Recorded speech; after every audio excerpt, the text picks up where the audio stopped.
Hey guys, welcome back to my YouTube channel, and in this video we gonna talk about the MEPC 007, that is your Viva process। किस तरह के आपके question बनते हैं, क्या क्या एग्जामिनर आपसे पूछ सकता है Viva process के ड्यूरेशन में। So if you are new on my channel and haven't subscribed my channel till yet, please subscribe it now। This is Caffeine Shot, let's get started।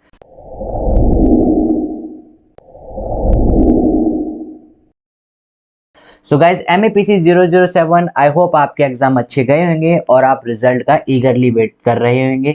तो हम बात करेंगे इस वीडियो में कि MEPC 007 जो कि आपके एग्जाम के बाद डेफिनेटली होना ही होना है, उसके ड्यूरेशन में जो आपका वाइवा प्रोसेस रहता है, क्या एग्जामिनर आपसे कौन कौन से क्वेश्चन और किस तरह के क्वेश्चन आपसे पूछ सकता है।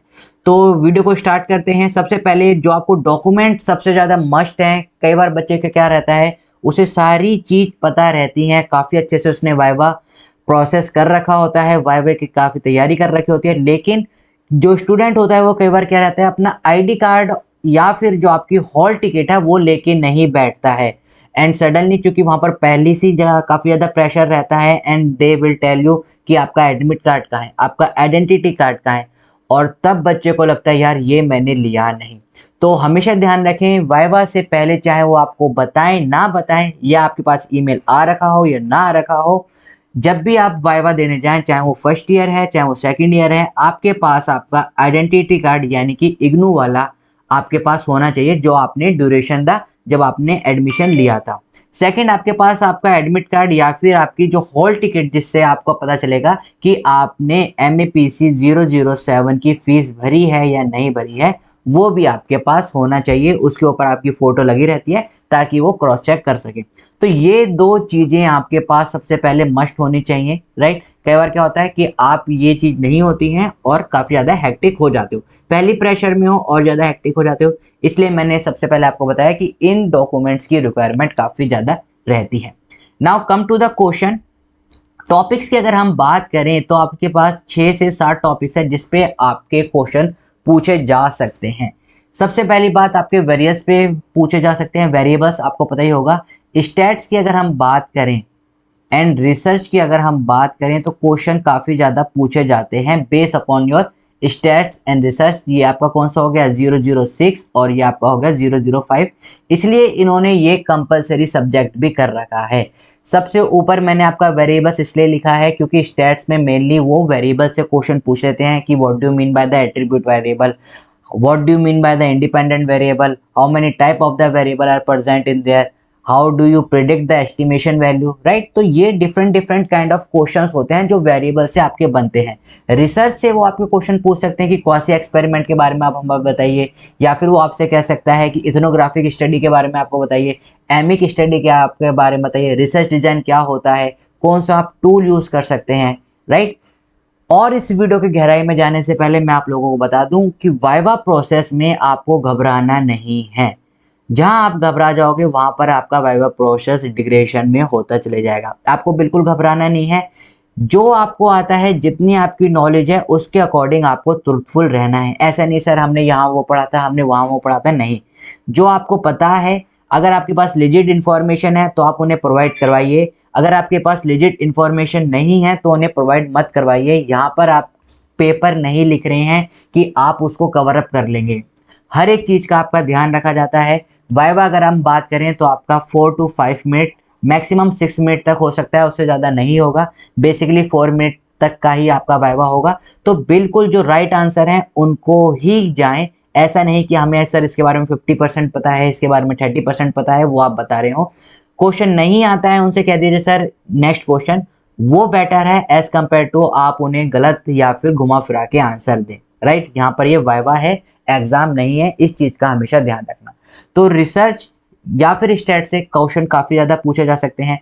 आपने जो रिपोर्ट बनाई है या जो फाइल बनाई है आपकी एक्सपेरिमेंटल फाइल 007 की, उससे ऊपर आपके क्वेश्चन ज़्यादा पूछे जा सकते हैं कि आपने कैसे फाइल बनाई, कहाँ से डाटा गैदर करा, क्या है क्या नहीं।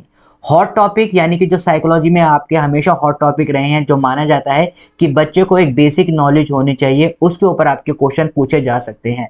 जनरल अवेयरनेस, इससे भी काफ़ी ज़्यादा आपके क्वेश्चन पूछे जा सकते हैं। एंड आई बिलीव अगर ये यहाँ पर वाइवा में नहीं तो अगर आप कहीं इंटरव्यू देने जाओगे तो भी आप आपको इन जनरल अवेयरनेस जो साइकोलॉजी से रिलेटेड होती है उसकी रिक्वायरमेंट काफ़ी रहेगी। सिचुएशनल बेस्ड वो क्वेश्चन होते हैं। नेक्स्ट है हमारा कि आपको किसी सिचुएशन में डाल दिया, नाउ हाउ यू रिएक्ट, आपका क्या बिहेवियर होगा, बेस अपॉन दैट आपकी क्या पर्सनैलिटी होनी चाहिए, base upon that situation how you gonna react on that situation. These are the situational based question जो कि आपसे पूछे जा सकते हैं। लास्ट बट नॉट लिस्ट आपकी थ्योरीज, जैसे आपको पता ही है वाइगोत्स्की की थ्योरी, आपकी एडिसन की थ्योरी, आप कह सकते हैं आपकी बंडूरा थ्योरी, राइट। तो ये सारी जो आपकी हिस्ट्री है साइकोलॉजी से रिलेटेड उससे भी ज़्यादा क्वेश्चन पूछे जा सकते हैं। तो बेसिकली हमने 6 पार्ट्स में डिवाइड करा गया है आपके टॉपिक्स को। कुछ क्वेश्चंस मैंने जो यहाँ पर लिख रखे हैं वो मैं आपको दिखा देता हूँ। एक चीज़ मैं आपको हमेशा बताना चाहूँगा कि वाइवा में ऐसा कोई भी प्री डिसाइडेड क्वेश्चन नहीं होते हैं कि आपसे वही पूछा जाए। अगर मैं बात करूँ पर्टिकुलर दिल्ली आरसी की, तो दिल्ली आरसी का जो वाइवा होता है as compare to the other RC 90 to 80% easy रहता है as compare to the other RC. अगर आप मुंबई आरसी की बात करें, चेन्नई आरसी की बात करें, तो वहाँ पर जो वाइवा होता है वो आपका थोड़ा बहुत ज़्यादा आप कह सकते हैं मॉडरेट में ज़्यादा रहता है। लेकिन अगर हम दिल्ली की बात करें, दिल्ली आरसी की बात करें, चाहे वो RC1 हो, RC2, RC3 हो, वहाँ पर आपका इजी टू मॉडरेट में रहता है। तो आरसी से आरसी आपके वरी कर सकते हैं क्वेश्चन का लेवल। ये हमने कुछ टॉपिक लिखे हुए हैं जो बेसिकली आपसे पूछे जाते हैं या फिर आपको पता होना ही चाहिए। लेकिन जैसे कि मैंने आपको बताया कुछ प्री डिसाइडेड नहीं होता है, वहाँ पर वो आपकी जनरल अवेयरनेस, आपकी क्या नॉलेज है, हाउ यू रिएक्ट, वो प्रॉपर आपका चेक करते हैं।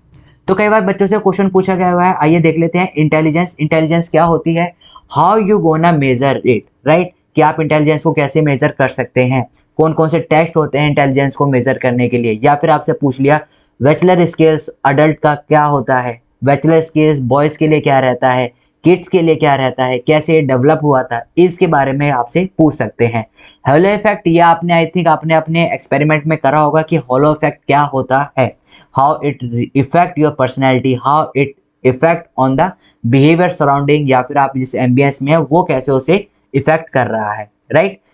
क्रिएटिविटी और इंटेलिजेंस के बीच में डिफरेंस पूछ लेते हैं। अगर आप देखोगे 90% या फिर आप कह सकते हैं 60% वो जो क्वेश्चन पूछेंगे वो आपके कोर्स से रिलेटेड नहीं पूछते हैं, लाइक इन द सेंस कि जो आपके पेपर में आ रखे हैं उससे रिलेटेड नहीं पूछेंगे। बहुत ही जो आपकी क्रीमी लेयर होती है उससे पूछते हैं, डीप बिल्कुल नहीं होता है।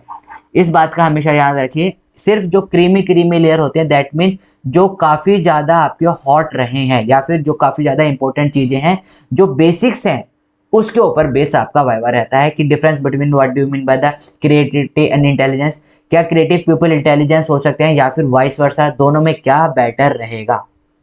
अगर हम बात करें किन क्वेश्चनों की आपको रिक्वायरमेंट रहनी चाहिए, अगर जैसे मैंने अभी आपको बताया था ऊपर, अगर आप देख रहे होंगे कि जनरल अवेयरनेस साइकोलॉजी के आपके पास इसकी अवेयरनेस होनी चाहिए। तो what do you mean by the Raven matrix test, ये क्वेश्चन काफ़ी ज़्यादा बार पूछा गया हुआ है। Stanford experiment, what do you mean by the Stanford experiment, what do you mean by the Milgram experiment, क्या हुआ था, क्या हुआ था आपके स्टैनफोर्ड एक्सपेरिमेंट में, रेवन मैट्रिक्स टेस्ट कैसे होता है। तो ये 3 टेस्ट आपके काफ़ी ज़्यादा फेमस हैं। आपकी अगर साइकोलॉजी की हम बारे में बात करें, ये आपकी जनरल अवेयरनेस को बताता है कि बच्चे ने सिर्फ किताब को नहीं, बाहर की भी उसके पास नॉलेज है, उसके पास साइकोलॉजी के बेसिक फैक्ट्स हैं, बेसिक फिगर्स हैं। तो अगर ये चीज़ आपको नहीं पता है तो जाके बहुत ज़रूर देखें। और अगर हम बात करें स्टैनफोर्ड एक्सपेरिमेंट की, तो ये अभी जो आपका पेपर हुआ था 2020-22 में यूजीसी नेट में, इसके ऊपर 5 से 6 क्वेश्चन पूछे गए थे स्टैनफोर्ड एक्सपेरिमेंट के ऊपर। तो आप देख सकते हैं कि ये कितना इंपॉर्टेंट है। अगर आपको नहीं पता है तो जरूर जाके देखिए मिलिगन एक्सपेरिमेंट में, हम वीडियो भी पुटअप कर देंगे। वीडियो में आगे बढ़ने से पहले एक नॉलेज आप लोगों को प्रोवाइड कर देते हैं। जिन बच्चों को कोचिंग चाहिए MAPC 001 टू लेकर 006 तक, हम 21 यानी कि कल से न्यू बैच स्टार्ट कर रहे हैं। सारी इन्फॉर्मेशन आपको टेलीग्राम चैनल पे प्रोवाइड करवा दी गई है। तो किसी भी बच्चे को या फिर आपके कोलिग्स को अगर आपको लगता है कि उसे कोचिंग की ज़रूरत है तो आप हमारा नंबर उसे प्रोवाइड करवा सकते हैं। नीचे डिस्क्रिप्शन में आपको टेलीग्राम चैनल पे लिंक मिल जाएगा, फ़ोन नंबर मिल जाएगा, आप हमें व्हाट्सएप के थ्रू भी अप्रोच कर सकते हैं। बंडूरा थ्योरम के ऊपर भी काफ़ी ज़्यादा क्वेश्चन पूछे गए हैं यहाँ पर आपके, आप कह सकते हैं वाइवा के through. Maslow hierarchy I hope आप सबको पता हो, राइट। ट्रेड्स के ऊपर काफी ज्यादा पूछ ले जाते हैं, इससे इनडायरेक्टली क्वेश्चन पूछे जा सकते हैं कि सपोज करिए महात्मा गांधी थे, उनके अंदर कौन सा ट्रेड था, कार्डिनल ट्रेड था, सेंट्रल ट्रेड था या सोर्स ट्रेड था। तो ये सारी चीजें आपको पता होनी चाहिए। ऐसा वो आपसे ये नहीं पूछेगा कि मोरल डेवलपमेंट होता है तो उसके अंदर 6 पार्ट होते हैं, कौन कौन सी स्टेजेस होती हैं, राइट। या फिर जो फैलिक स्टेजेस है उसमें ईयर कैसा रहता है, कि फ्रूट की जो सेक्सुअल डेवलपमेंट थ्योरी है वो कैसे साइको एनालिटिकल थ्योरी से डिफरेंस है, right. Difference between the psycho analytic and psycho sexual development. इतना डीप में नहीं जाएगा, मैंने आपको बताया सिर्फ जो आपके क्रीमी क्रीमी पार्ट होता है, दैट मीन जो आपका अबव होता है उससे ही आपके क्वेश्चन आते हैं। प्रोजेक्टिव टेक्निक आपसे पूछ सकता है कि कोई भी 2 प्रोजेक्टिव टेक्निक बता दीजिए, पर्सनैलिटी को कैसे डिफाइन कर सकते हैं, या फिर इस पे आपके ऊपर सिचुएशनल बेस कैसे क्वेश्चन पूछ सकता है, जो मैंने आपको ऊपर बताया है कि यहाँ पर आप देख सकते हैं सिचुएशनल बेस। तो सपोज कर दिए आपसे पूछा गया है कि आप अगर काउंसलर बन जाते हैं, राइट, तो आप एक जो प्रिजन में है एक कैदी, उससे आप कैसे बातें निकलवाएंगे या फिर आप उसे कैसे ट्रीट करेंगे। आपको तो पता है वो कभी अपने जो क्राइम है वो स्वीकार नहीं करेगा, तो आप उसे कैसे रिएक्ट करेंगे, कैसे उसके थ्रू अप्रोच करेंगे, राइट। तो कैसे उसके जो मन की जो चीज़ें हैं, जो उसका बिहेवियर है, क्या वो थॉट प्रोसेस है, उसे कैसे हम बाहर निकालेंगे, that is your projective technique. Research experiment जो कि आपने करे हुए काफ़ी, आपने जो 005 में कोई भी रिसर्च आपसे पूछ सकता है, क्वासी के बारे में पूछ सकता है, आपसे एमिक एटिक अप्रोच आपसे पूछ सकता है, आपसे रिसर्च डिज़ाइन के ऊपर पूछ सकता है, आपसे केस स्टडी के बारे में पूछ सकता है। एक चीज़ का हमेशा याद रखना गाइस, केस स्टडी होती है वो हर किसी पर केस स्टडी नहीं हो सकती। मेरे को रिमेंबर है जो मेरा वाइवा चल रहा था उसमें जो मेरे से पहले वाला बच्चा था उससे पूछा गया था क्या हम आपके ऊपर केस स्टडी कर सकते हैं। नहीं, केस स्टडी सिर्फ उन्हीं पर्सन्स पर होती है जिनका जो बिहेवियर होता है, जो माइंड होता है वो डेविएट करता है एज ए नॉर्मल ऑडियंस से। तो हमेशा याद रखना कि जिनका बिहेवियर या फिर जिनकी प्रोजेक्टिव टेक्निक या फिर आप कह सकते हैं जिनकी इंटेलिजेंस बिल्कुल डिफर करती है नॉर्मल पीपल से, दैट इज आप कह सकते हैं जो यूनिक पर्सपेक्टिव होता है उनके ऊपर ही केस स्टडी हो सकती है, नॉर्मल पीपल के ऊपर केस स्टडी नहीं हो सकती, राइट। यहीं पर हमने कुछ और भी टॉपिक लिख रखे हैं, रीइंफोर्समेंट और पनिशमेंट में क्या क्या डिफरेंस है। पियाजे की थ्योरी आपसे पूछ लेता है, स्किनर की थ्योरी आपसे पूछ सकता है, वाइगोत्स्की की थ्योरी आपसे पूछ सकता है। ह्यूमन मेमोरी से क्वेश्चन काफ़ी ज़्यादा पूछे गए हैं कि शॉर्ट टर्म मेमोरी का स्पैन कितना होता है, लॉन्ग टर्म मेमोरी का स्पैन कितना होता है, मैजिक नंबर क्या होता है आपका, राइट। तो बेसिकली अगर हम पूरा गैदर करें तो 60 to 70% आपका वही क्रीमी पार्ट जो आपने पढ़ रखा है उससे ही आपके क्वेश्चन पूछे जाएंगे। वीडियो को ज़्यादा लंबा नहीं करेंगे, ये आपके जनरल अवेयरनेस के टॉपिक है, इनसे रेयर चांसेस होता है कि वो पूछ ले कि एफर्ट जस्टिफिकेशन एक्सपेरिमेंट क्या था, ब्राउन आइज वर्सेस ब्लू आई एक्सपेरिमेंट क्या था। काफ़ी अच्छे अच्छे एक्सपेरिमेंट हुए हैं साइकोलॉजी की फील्ड में, तो ये आप करें ना करें लेकिन ये 3 जरूर करके जाएं आप, रेवन मैट्रिक्स, स्टैनफोर्ड और मिलिगन एक्सपेरिमेंट। इनके ऊपर भी अगर आपको वीडियो चाहिए तो हम प्रोवाइड करवा देंगे। तो फिलहाल इस वीडियो में इतना ही रखते हैं। हमेशा ध्यान रखें, कॉन्फिडेंट होके किसी भी क्वेश्चन का जवाब दें। क्वेश्चन का आंसर नहीं पता है तो सॉरी कहें और नेक्स्ट क्वेश्चन की तरफ चलें, क्योंकि उनके पास भी लिमिटेड टाइम है, आपके पास भी लिमिटेड टाइम है। सपोज करिए आप गलत क्वेश्चन का ही या फिर गलत क्वेश्चन का ही गलत वे में आंसर दिए जा रहे हैं तो उनका तो टाइम जा ही जा रहा है, वो तो आपके मार्क्स लगा देंगे, लेकिन उससे जो नेगेटिव इफेक्ट पड़ रहा है वो आपके ऊपर पड़ रहा है। वहीं आपने 1 मिनट लगा दिया गलत एक्सप्लेनेशन देने में और वहीं आपने सॉरी कह के 10 सेकंड के अंदर दूसरा क्वेश्चन पकड़ा और उसका सही जवाब आपको आता है।